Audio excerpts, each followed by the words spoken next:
તોય મન કે નથી થતી 20 ટન એટલે 1000 મણ થઈ. તમે કહો રોજ એ મન કે રોજ તો 1000 મણ હોપારી રોજ ની આ ભેંસું ખાય છે, કૂતરા ખાય છે, ભૂંડડા ખાય છે, આપણે જ વાટી જાય છે ને. તો 20 ટન હોપારીના રૂપિયા જેટલા થાય. હે તો કોઈક ગરીબ માણસ રહેતું એનું એક સાપરું બનાવી દીધું હોય તો, કોઈક ગરીબ ઝૂંપડામાં રહેતો એની દીકરીના લગ્નમાં પાવલી ભર હોનું લઈ દીધું હોય તો, એની આતડી બાપુ જે કામ કરે ને એ હોપારી ન કરે, એ હૂજતું જ નથી. એટલે ઓલો ત્યાં બેડબોડો બધો હિસાબ કરે છે કે બેટા શું કરો તમે, અમને નથી ખબર. મને એક ભાઈ કે આ જેસલની સમાધિએ દર્શન કરવા કંઈક અમારા વાતમાંથી વાત નીકળી. એટલે એક ભાઈએ મને કીધું મને કે આ જેસલની સમાધિએ હું દર્શન કરવા, દુનિયા કે બધી ડફોળ નથી. મેં કીધું કેમ? એ મને કે પણ એનો ઇતિહાસ તો જો, ગાયો મારીને મોરલા માર્યા જાનું લૂંટીને, આની સમાધિએ હું દર્શન કરવા જાઉં? આ બધી ડફોળ દુનિયા નથી. મેં કીધું દુનિયા ડફોળ નથી પણ તું હું બે ડફોળ હોય એવું લાગે છે. પણ મને કે જોવો તો ખરા કે આનો આ કેવો ઇતિહાસ કેવો છે. પણ મેં કીધું 100 મણ કપા હળગાવવો હોય તો 100 મણ દેતવા જોઈએ. એક બાકસની હળી હોય તો 1000 મણનો ઢગલો રખ્યા થઈ જાય ને. તો એને એવું કંઈક કર્યું હશે દિવાળી જેવું. બાકી આપણે બે નહીં જાય ત્યાં કંઈ ફેર નહીં પડે. હજી તો આવા નવા સંશોધન કરે. બોલો ભજન જેથી કરશે. એટલે કહે છે કે આ ભજન સાંભળવા આવ્યા એમાં બે ચાર અમારા હાટું બેઠા હોય કે આ ચા સૂકે છે. એટલે આખી રાતમાં કઈ એમાં કદાચ મીરાબાઈ બોલવાનું અહીંયા સબરી બોલી ગયા હોય તેમાં શું મોટો હાથ ફાટી ગયો. આમ ન બોલાય, નો આવડતું હોય ન બોલાય, નો સ્ટેજ ઉપર ચડાય. એટલે શું કરવું? તમે જો આપણે જોઈએ ને કે હિન્દુ રાષ્ટ્ર બનાના હે મેરા ભારત મહાન. તમે જો ખટારાના ઠાઠા ઉપર લખે ભારત મહાન થાય, હે દિવાલ ઉપર લખે ભારત મહાન થાય. મોબાઈલ ને આમ ખોલો ને તો આપણા ટાંટિયા તાણે છે. આમાં ભારત શું મહાન થાય? તમે જોવો તો ખરા. આપણા જ આપણું લોહી પીવે છે. એક કોઈને નડવાનું બંધ થઈ જાવ તો ભારત તો મહાન જ છે. રામ આ ગાયું કપાય છે ને અહીંયા આગળ તમે એક ગાયુંને સૂટી નો મૂક, કતલખાના નહીં બંધ કરાવી એકવી, પણ આપણે ગાયું કમસે કમ ઘરે તો રાખીએ એકવી, ન રાખીએ એકવી. ભારત મહાન, ભારત કોઈ જિંદગીમાં ન થાય. હું તો જાહેરમાં કહું છું, જ્યાં સુધી તમારામાં મારામાંથી આ સુધી અંદરથી માલપાથી બાપુ ઉગે નહીં ત્યાં સુધી નકરી વાતો કરે ન થાય. ગરીબી હટાના હે, ગરીબી હટાના. બાપુ સે એનું ખાવાય તો ગરીબી હમણાં હટી જાય. સે એનું ખાવા નથી દેતા ને ગરીબી હટાડવી છે? અરે કાંઈ છે જ નહીં રામ. કોઈને નડો નહીં ને તો બહુ થઈ ગયું બાપુ. એક સુરદાસ હતો ને આમ દીવો લઈને હાલો જતો, હાથમાં દીવો હતો. ડાયો માણા કો ખામો મળ્યો કે તું તો સુરદાસ નથી. કે સુરદાસ વર્તાય છે? કે ના. કે વર્તાતું નથી કે દીવો લઈને હું રાખડે? એ કે વર્તાય મારી ન ફટકાય તેમાં દીવો રાખ્યો. મને પસાડે છે આંખું વાળા. અને વાત એ સાચી નથી. સુરદાસ નક્કી કર્યા વગર પગ ન મૂકે. આપણે ખાઈટમાં કરી જાય તે ખબર. આપણે તો મજા રોજ નવા કપડા પહેરી નીકળે, 2-4 મહિના ગાડીઓ બદલાવે, 40 વીઘાનું વેકે તો ખબર પડે કે આ તો ઊંડી ખાઈટમાં વ્યાઈ ગયા. નક્કી બાપુ નક્કી થઈ જવું જોઈએ હું કોણ છું એમ. મીરાબાઈએ કીધું આત્માને ઓળખ્યા વિના લક્ષ 84 નહીં મટે તમારી ભ્રમણ. બાપુ તમને મને જ્યાં સુધી શંકા કુશંકા છે ત્યાં સુધી બાપુ કોઈ વસ્તુ પતે જ નહીં. એટલે સવારે મેં કીધું ભજનના ભરોસે રહેજે, અંતે ઈંડાર ઓપશે, અમર બીજક હાથ લાગ્યું એને. ભજન તો બાપુ આમ કડિયું થઈ ગઈ છે.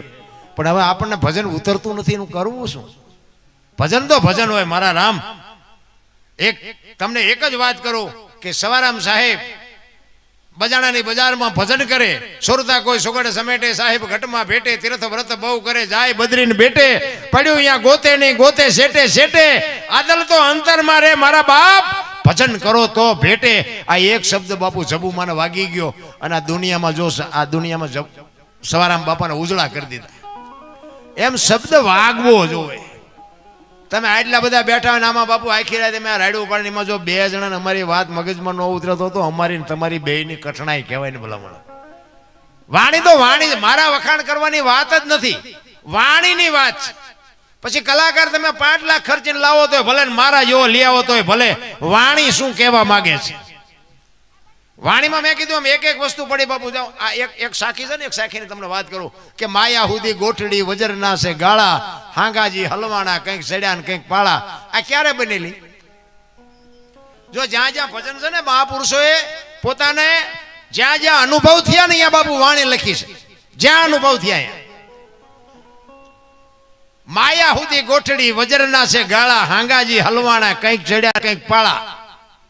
પેલા વેપારીઓ છે ને શહેરમાં દુકાન હોય ને 8 દિવસ પહેલા તો ધિરાણ કરતા, ઉધારે આપતા. અત્યારે ખેડૂત વેપારીને ઉધાર નથી આપતા, વેપારી ખેડૂતને કઈ ઉધાર નથી દેતા, કારણ કે બધાની આબરૂ વધી જાય છે. એટલે કોઈ કોઈને ધીરતું જ નથી. વાતું ભલે ને બધા ડે ડે કરે, કોઈ 100 રૂપિયાની આબરૂ નથી. પેલા તમને કોઈ આખું વરસ સુધી ખેડૂને વાણિયા પૂરું કરે અને દિવાળી આવે ને તો ખેડૂ બાપુ વાણિયા પાસે જઈને જે કાંઈ એનું હોય ને બધું બહુ વહીવટ કરી દે. એ વખતની વાત. એક વેપારી રવિવાર જેવો દિવસ હોય ને એટલે ગામડામાં જેને ઉધાર આપ્યો ને ગામડામાં ઉઘરાણી કરવા જાય. એમાં એક વેપારી ગામડામાં ઉઘરાણી કરવા ગયેલો. તેથી રાણી સિક્કા રૂપિયાનો જમાનો. ઉઘરાણી કરી જબાના 2 ખીચા ભરી અને દી આથંબરનો ટાઈમ ને એને એમ થયું વહેલા ઘર ભેગો થઈ જાવ. ઉતાવળા ભેગે, કારણ કે વેપારીની જાત બીવે.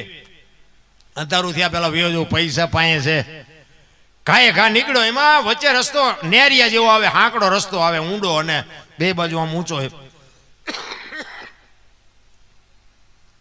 એ રસ્તામાં ઉતર્યો ને, આની કોરથી રસ્તામાં એ વેપારી ઉતર્યો ને સામેથી એક રીંછ ઉતર્યું. રીંછે વેપારીને જોયો ને વેપારીએ રીંછને જોયું. 2 ઊભા રહી ગયા. આને એમ થયું કે રીંછ મારું બધું પડખે જવું તો મારી નાખે. રીંછ કે માણાનો ભરોહો ન કરાય. 2 હલવાણા. પછી 2 ધીરે ધીરે થોડી હિંમત કરી. એમ કે આનકોરથી વેપારીને એમ કે હરો હું નીકળી જાઉં, ઓલા એમ કે હરો હું આનકોરથી નીકળી જાઉં. ધીરે ધીરે 2 આવતા હતા ને, 2 હાવ પાંય આવ્યા ને, 2 હામું તાક્યા ને, 4 નજર ભેગી થઈને ઓલા વેપારી એમ કે મને મારી નાખશે, ઓલા એમ કે મને મારી નાખશે. એને રીંછના કાન પકડી લીધા. રીંછના કાન પકડ્યા. રીંછ મીઠું ઠેકડા મારવા. એ કે હવે મને આ મારી નાખશે ને ઓલો વેપારી કે મૂકું મને મારી નાખે. 2 મીંડ્યા ઠેકવા, સભામાં જ પૈસા મીંડ્યા પડવા. હવે શું કરવું? એટલે જો પૈસા પડેલા. એ કે જો મૂકીને જો પૈસા લો તો મને મારી નાખે. કુદરતને કરું હાંગાજી દરબાર ઘોડે લઈને હાલ્યા આવે. બાપુ નજીક આવ્યા ને, વેપારીની જાત તો હોશિયાર હોય. એ કે હે બાપુ આ રીંછને જો, એ કે ખંખેરું પૈસા ખરે. બાપુ નજીક આવીને જોયું ને, બાપુ કે અમારા ગામની સીમનું છે ને તું શીનો ખંખેરા?